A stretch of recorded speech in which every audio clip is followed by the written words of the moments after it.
Hello friends, welcome back. তো আজকে আমরা ডিসকাস করব সফটওয়্যার টেস্টিং এর একটা খুবই ইম্পর্টেন্ট একটা টপিক, যেটা হলো what is product and what is project. তো there is some difference between product and project. তো আমরা যখন আমাদের রিয়েল লাইফে বা আমাদের টেস্টিং লাইফে যখন আমরা কাজ করি, তখন কেউ বলে প্রোডাক্টে কাজ করছি, কেউ বলে প্রজেক্টে কাজ করছি, কেউ বলে এটা একটা প্রোডাক্ট, কেউ বলে এটা একটা প্রজেক্ট। তো বিভিন্ন কনফিউশন আছে আমাদের মধ্যে। তো আজকে আমরা আমাদের এই ভিডিওটার মধ্যে ওই সমস্ত কনফিউশনগুলো ক্লিয়ার করে দেবো, যে প্রোডাক্ট কি আর প্রজেক্ট কি আর তাদের মধ্যে ডিফারেন্স কি আছে। ওকে। তো প্রথমেই তোমাদের একটা সিম্পল এক্সাম্পল দিই, একদম রিয়েল টাইম এক্সাম্পল প্রোডাক্টের। প্রোডাক্ট, সাপোজ আমি প্রথমে তোমাদের একটা প্রোডাক্টের একটা এক্সাম্পল দিচ্ছি। সাপোজ ধরে নাও যে একটা বাড়ি কিনবে তুমি। ওকে, তুমি একটা বাড়ি কিনতে চাইছো। নাও, সেই বাড়িটা তুমি কখন কিনছো? যখন সেই বাড়িটার কনস্ট্রাকশন কমপ্লিট হয়ে গেছে। তো কনস্ট্রাকশন কমপ্লিট হয়ে যাওয়ার পর তুমি বাড়িটা কিনছো। নাও, তুমি সেই বাড়িটাকে যদি নতুন করে কিছু করতে যাও, তুমি কি সেই বাড়িটাকে ভেঙে আবার কি নতুন করে বাড়ি তৈরি করতে পারবে? পারবে না। কারণ কনস্ট্রাকশন হবার পর তুমি বাড়িটা কিনছো, রাইট? তার মানে যখন বাড়িটা কনস্ট্রাকশন হয়েছে, তখন সাপোজ ধরে নাও সেই বাড়ির মধ্যে ডাইনিং স্পেসটা একটু বড় হয়েছে, বেডরুমটা একটু ছোট আছে, কিচেনটা একটু বড় আছে। তুমি চাইছো যে তুমি সেই বাড়িটাকে, তোমার পছন্দ হচ্ছে না, তুমি চাইছো যে আমার কিচেনটা একটু ছোট হবে, ডাইনিংটা একটু ছোট হবে, বেডরুমটা একটু বড় হবে। তুমি এরকম কিছু জিনিস চাইছো, তুমি সেটা করতে পারবে না। কারণ বাড়িটার কনস্ট্রাকশন অলরেডি কমপ্লিট হয়ে গেছে। নাও, বাড়িটা কমপ্লিট হয়ে যাওয়ার পর তুমি সে বাড়িটাকে পারচেস করছো, রাইট? সো তুমি কি চেঞ্জ করতে পারবে? তুমি কিছু মাইনর চেঞ্জেস, যেমন তুমি বাড়িটা তোমার মতো কালার করাতে পারবে। না, বাড়িটা তুমি তোমার মতো ইন্টেরিয়ার ডেকোরেশন করাতে পারবে। ওকে। তুমি বাড়িটাকে তোমার মতো ডিজাইন করাতে পারবে। ওকে। বাড়ির ভেতরের কিছু মাইনর চেঞ্জেস করাতে পারবে। তো এটাই হলো মেন কনসেপ্ট অফ প্রোডাক্ট। প্রোডাক্টে কি হয়? প্রোডাক্টে আমরা কিন্তু কিছু মাইনর চেঞ্জেস করাতে পারি। ওকে। প্রোডাক্টটা কমপ্লিট হয়ে যাওয়ার পর কিন্তু প্রোডাক্টটাকে আমরা চেঞ্জ করতে পারবো না। কিছু মাইনর চেঞ্জেস করব প্রোডাক্টের মধ্যে। আমরা চাইলে কিছু প্রোডাক্টের কিছু টাইটেল চেঞ্জ করতে পারি, কিছু এক্সট্রা ফাংশনালিটি অ্যাড করতে পারি, কিছু কালার চেঞ্জ করতে পারি। এই জিনিসগুলো শুধুমাত্র অ্যাকসেপ্টেবল। এটাই হলো প্রোডাক্টের main concept. So product is like ready to use solution, okay, which is built by the company and sold to the different customer, okay, or set up as free source. If customer requires any changes like color, title, appearance changes and some extra functionality to be added, then customizations are done to that product. তার মানে আমরা বলতে পারি product একটা ready to use solution. ওকে। যেটা কোনো একটা company build করেছে এবং ডিফারেন্ট কাস্টমারদের সোল্ড করেছে। আমরা চাইলে টোটাল প্রোডাক্টকে চেঞ্জ করতে পারবো না। আমরা চাইলে if customer requires they can, not আমরা, আমরা মিন্স আমি অ্যাজ এ কাস্টমার ট্রিট করছি। ওকে। তো if customer requires they can changes only colour, title, appearance. তো এই জিনিসগুলো করতে পারে, বাট নতুন কিছু ফাংশন অ্যাড করতে পারে।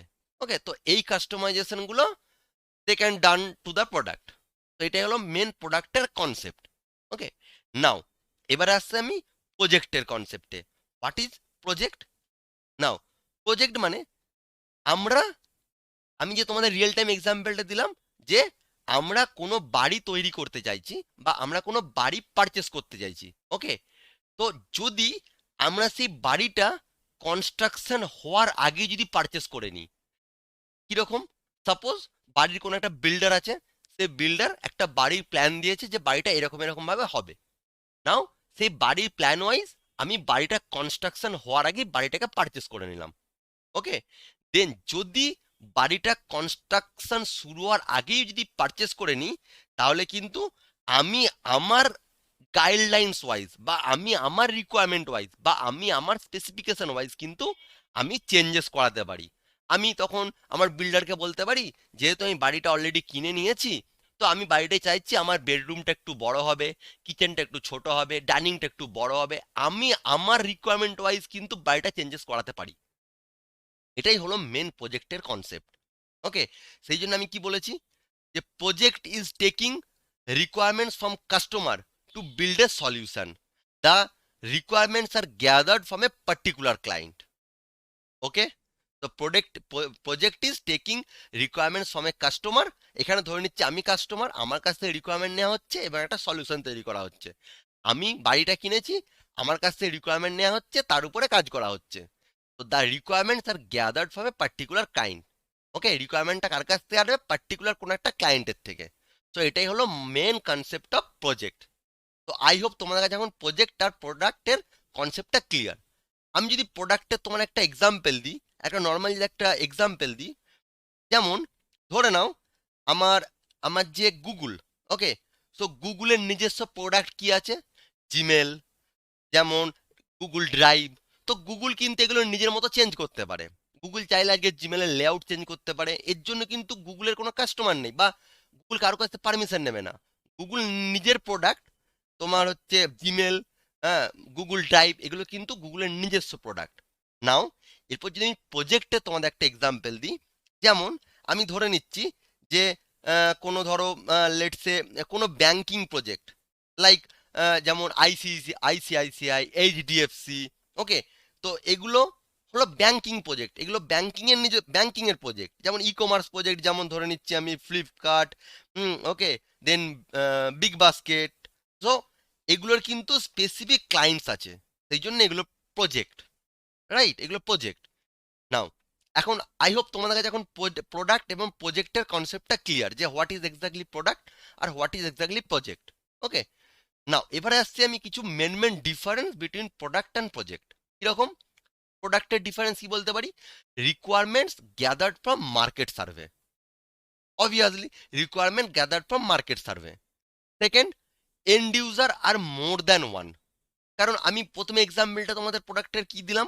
প্রোডাক্টের এক্সাম্পলটা দিলাম বাড়ি তৈরি হওয়ার পর, পরের এক্সাম্পলটা দিলাম। তো সেখানে কি হয়? এন্ড ইউজার অনেক হতে পারে। ওকে, নাও 3 নম্বর পয়েন্ট কি বলতে পারি?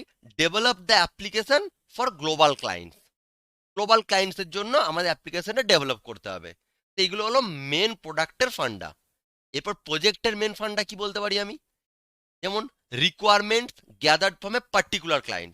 কারণ বাড়িটা আমি নিজে কিনেছি, বাড়িটা নিজে পারচেস করেছি, আমি আমার ইচ্ছা মতো আমার রিকোয়ারমেন্ট ওয়াইজ আমি বাড়িটা চেঞ্জেস করাবো। তার মানে এটা আমি টোটাল রিকোয়ারমেন্টসটা আমি পাচ্ছি gathered from the particular client. Okay, now second point কি বলতে পারি? And user is one. Okay, and user একটাই হবে, অবশ্যই এন্ড ইউজার একটাই হবে। নাও থার্ড পয়েন্ট কি বলতে পারি? Develop the application for a particular client. Requirement gather from a particular client, রিকোয়ারমেন্টটা আমায় কোনো পার্টিকুলার ক্লায়েন্টের থেকে গ্যাদার করতে হচ্ছে। এন্ড ইউজারও একটা হবে, আর আমি যেই অ্যাপ্লিকেশনে ডেভেলপ করছি সেটাও কোনো একটা পার্টিকুলার ক্লায়েন্টের জন্যই। ঠিক যেমন আমি একটা বাড়ি অলরেডি পারচেস করে নিয়েছি কনস্ট্রাকশন হওয়ার আগেই, এরপর আমি আমার স্পেসিফিকেশন, আমার রিকোয়ারমেন্ট ওয়াইজ আমি বাড়িটাকে মডিফাই করব। Okay, so that is the project. Okay, so I hope এখন তোমাদের মধ্যে এই প্রোডাক্ট আর প্রজেক্টের এই কনফিউশনটা আমি ক্লিয়ার করতে পেরেছি। ওকে, তো যদি তোমাদের এই প্রোডাক্ট বা প্রজেক্ট নিয়ে কোনো ডাউট থেকে থাকে তো অবশ্যই আমায় কমেন্ট করো। ওকে, আর এই প্রোডাক্ট আর প্রজেক্ট এটা কিন্তু ইন্টারভিউর জন্য খুবই একটা ইম্পর্টেন্ট কোয়েশ্চেন। এবং নট অনলি ইন্টারভিউ পারপাস, যেহেতু আমরা একটা মানে একটা আইটি সেক্টরে কাজ করছি, সেই জন্য কিন্তু আমাদের এই ডিফারেন্সটা জানা দরকার, যে what is product and what is project. আর যদি আমাকে কেউ জিজ্ঞাসা করে তুমি কিসে কাজ করছো, আমি বলতেই পারবো না যে প্রোডাক্টে কাজ করছি কি প্রজেক্টে কাজ করছি। তো আমাকে অ্যাটলিস্ট জানা দরকার আমি কিসে কাজ করছি। ওকে, তো এগুলো, এই কমন সেন্স, এই সাধারণ জ্ঞানগুলো আমাদের মধ্যে রাখা দরকার, প্রত্যেককে রাখা দরকার, যে exactly what is project and what is product. তো যদি তোমাদের কোনো ডাউট থাকে অবশ্যই আমাকে কমেন্ট করবে। অ্যান্ড যদি আমার এই ভিডিও তোমাদের ভালো লেগে থাকে তো ভিডিওটা লাইক করো, ভিডিওটা বন্ধুদের সঙ্গে শেয়ার করো, যাতে আরো বন্ধুদের হেল্প হতে পারে। আর অবশ্যই অবশ্যই আমার এই চ্যানেল সফটওয়্যার টেস্টিং একাডেমি, এটাকে সাবস্ক্রাইব করো এবং পাশে থাকা বেল আইকনে ক্লিক করো, যাতে আমার টেস্টিং রিলেটেড ভিডিওর আপডেট তোমরা সবার আগে পেতে পারো। ওকে, তো দেখা হচ্ছে পরের ভিডিওতে টেস্টিং এর আরো কিছু ইন্টারেস্টিং কিছু টপিক নিয়ে। Thank you.